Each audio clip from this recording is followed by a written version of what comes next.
Hi all, it's Barb coming to my craft studio. I'm going to talk to you about week 1 of the Unofficial Get Organized Challenge. This week is Set Yourself Up for Success. I'm just going to kind of go over the homework, which the first step is to create your big benefit board, which, let's see, that is my big benefit board right there. And my big benefit is to be able to craft without frustration in my studio. So right now it looks worse than it has in a long time, but I have new purchases around, and then I have things that I'm working on organizing, and I swear everything always looks a mess when you're organizing. The next one's to learn about the 4-section system, which I've been using that for a long time, so I'm really familiar with it. Just briefly, it's alphabet, which includes numbers, letters, punctuation, and your non-themed words, like any word that you wouldn't be specifically for something like Christmas or birthdays. You would catalog them or file them there depending on what they are. The next one is to determine what type of crafter you are, which Tiffany has a thing on her website. It says there's Kathy Craft Room, which that's the one that I am, because I mainly craft in my craft studio. Sophia Crop-A-Lot, who, while she crafts, she has a dedicated space at home. She enjoys crops as well, so she's kind of splits her time between the two. Karen Craftabout, who has some storage space at home, but she moves around, like, she'll go to the dining room table or the TV room, or, she'll craft in different rooms in the house, and she'll also go out to crafting events. And then there's Mary Mobile Maker, who always crafts on the go. She doesn't really have her own space, so she crafts, out and about. I am definitely a Kathy Craft Room, because that's where I craft in here mainly. I'll do a little bit in our TV room. That's usually planning, though. Create your themes and sentiment list, which I already had one. I did go through and review it and make sure, which isn't a bad thing to do. You go through, review it, and make sure that they all still hold for you. I posted it in my Facebook group, so people in my group and that are kind of working along with me in the challenge can see my list. Tiffany's sample list is also posted in there. This is to take a few before pictures. You can kind of see, where I'm at. But I will take a few pictures and post them in the group too. What I've been doing in there is, in my group, I have 8 events, one for each week of the challenge. And I post the homework steps, and then daily I take 1 or 2 steps and I highlight that. So like today I shared to create your themes and sentiment list, which I see I skipped one. I'll have to do that one yet. I forgot to put what type of craft you are, so I posted that. I shared Tiffany's sample list, and then in the comments I shared a link to my sample list. I'm trying to maybe get some people to engage in the post, but I don't have very many people participating online. So gather your supplies into one room or space. And my tip there is, if you don't have a lot of space, to, like this week, there's really no sorting. It's more prep. But look to next week. Next week's paper.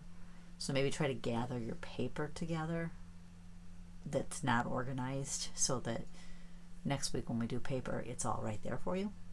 It's just a tip.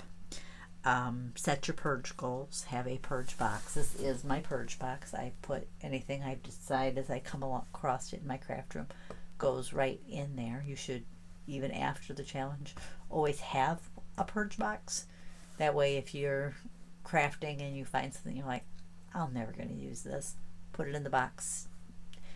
And along with that, find a place to put it. There is also a file in my group that has some suggestions for where to donate, though right now that might be a little bit harder because a lot of places just aren't accepting donations right now. But if you find someplace that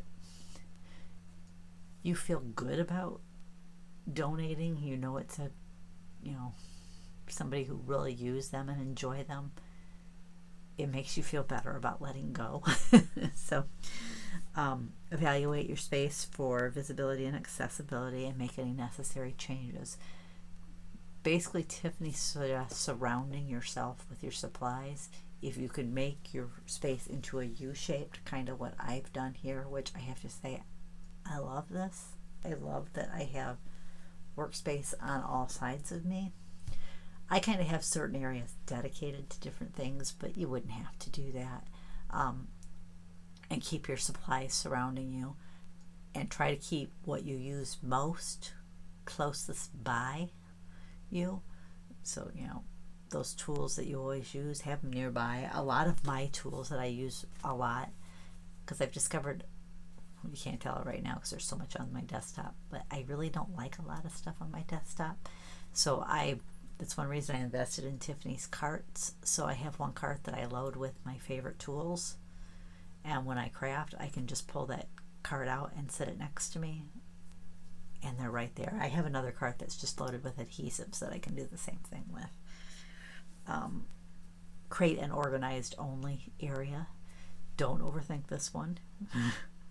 You do not have to clean out your whole room. If you can do that, I say fantastic, because it really is easy. I think it gives you more of an opportunity to lay things out the way you want, but it's not necessary. Like I said, this is another one of them. Think of what the next week's about. Next week's about paper. So if you can clear off one shelf to start putting your organized paper into, that's your organized only space. And then as you pull things off other shelves to sort them and organize them, you clear more space. So your room slowly all becomes an organized only area.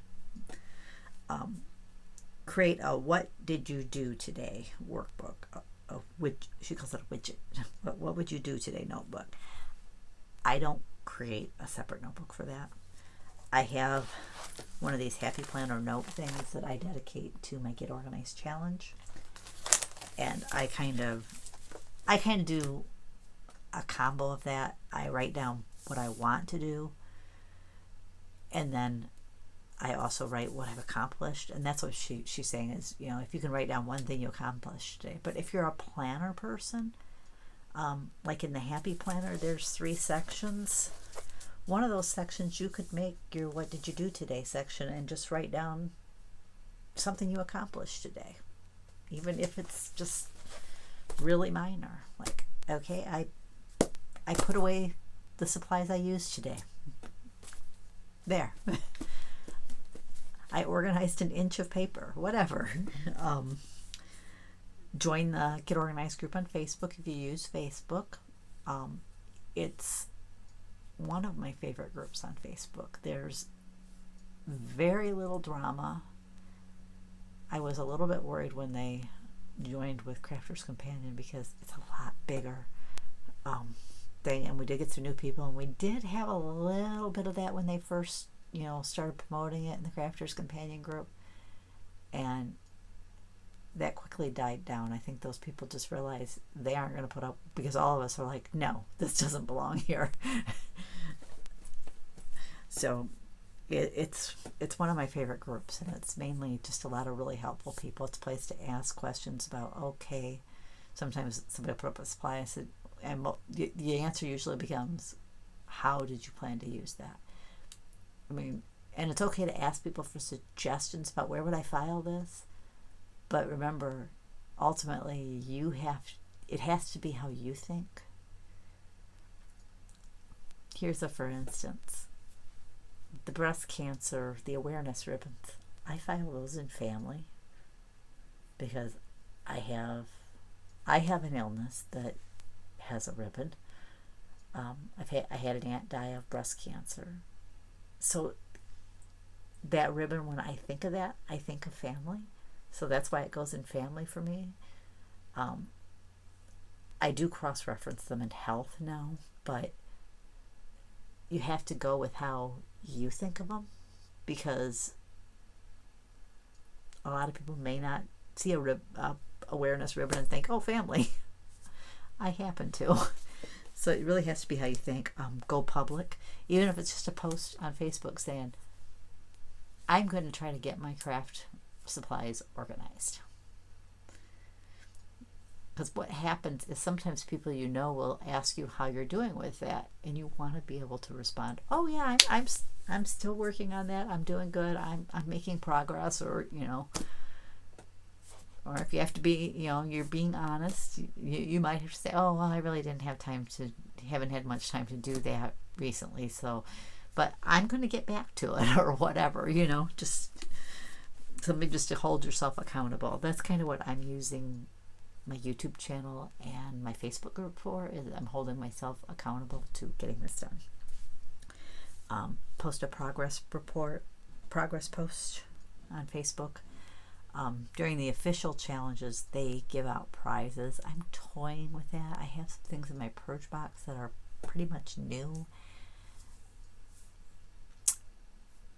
I obviously would clear it with the person that they wanted to receive that item, because I don't want to give them something that they're just going to have to purge. But, and then celebrate with whatever you declared was your reward for week 1. And I'm going to say, a lot of people like to skip the big benefit word and the rewards. And they really do help. Now, those rewards don't have to cost anything or not very much. You can make them something simple. If you enjoy getting out and taking a walk and you just don't make time to do that for yourself, that could be your reward. You know what? If I finish this week's homework, I'm going to take that walk that I enjoy taking and do it. Could be if you're cutting back on sweet tea, or I say sweet tea because that happens to be a favorite of mine. Maybe you'll say, I'm going to let myself enjoy one of those, or you really don't eat much chocolate, but you really do like it. I'm going to allow myself that piece of chocolate. For me, it would be a good piece of chocolate if I was going to do that. I'm going to have one of those Fannie Mae Pixies or Fannie Mae salted caramels. Like I said, I have my little note. This is kind of what I post on Facebook, and the blue parts are links that help you accomplish that homework. So, and then each day I highlight a different section. The first week I do 2 or 3 pieces of homework. Today I do 2 or 3 posts reminding you of a different element of the homework, because it has the most homework, but it's more prep work than anything. It's more about preparing yourself and your room for the task ahead. There's not really any organization the first week. I am probably going to have to split this video in 2. I can see that already. I'm already at 13 minutes, and I was planning to share what I have accomplished. This cart over here, I don't know if we can make it see here. I finished organizing, cataloging the items in the top 2 shelves. There's really not anything in the bottom one. I finished cataloging those. And then this cart is full of things that need to find a home, or this one I think is cataloged. These things just need a home. These I haven't decided whether I'm cataloging them or not. They're stickers, which is something you normally don't catalog, but these ones happen to correlate. They're sweet stamp shop, so a lot of them go with stamps and dies that I have, so I have to decide what to do there. I'd like to cross-reference them in some way that I have them. I wish they were just a little bit smaller so I could just slide them right in the pocket. But this cart's my kind of challenge for the whole challenge, plus my color catalog. And if I cut this off, if I just don't put my opening in, I can actually get it in one video. So that's kind of how I'm doing. If you're wanting to join me, there's still time. We're kind of all working on our own, so I will put my Facebook group link in the description box. Might take me a little bit to get that updated, but I will get it in there. I want to thank you for joining me, and I'll catch you next time.